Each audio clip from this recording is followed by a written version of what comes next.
ایک آیت ہے کلو نفس ذائقۃ الموت، ہر جان نے موت چکھنی ہے، یہ ہر جان موت چکھنے والی ہے۔ اس پہ ایک نوجوان نے کویسچن کیا کہ اگر کوئی مذاق میں یوں کہہ دے کہ کلو نفس ذائقۃ الشادی، ہر جان نے شادی کا ذائقہ چکھنا ہے، ہنسی مذاق کرتے لڑکے، تو کیا حکم شرع ہوگا؟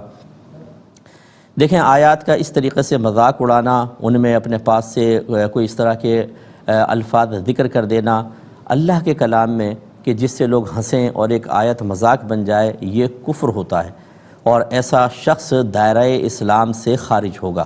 جتنے اس پہ ہنسے ہوں گے، جتنے خوش ہوئے، سب کے سب دائرہ اسلام سے خارج۔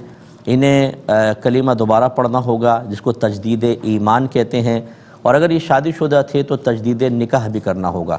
نہیں کریں گے تو یہ دنیا میں بھی رسوائی ان کی طرف متوجہ ہوگی اور آخرت میں بھی انجام بھیانک ہو سکتا ہے۔ لہذا خدا را جتنے ہمیں اس وقت سن رہے ہیں، آیات کو، حدیثوں کو اور بزرگان دین کے اقوال کو مذاق کا نشانہ نہ بنائیں۔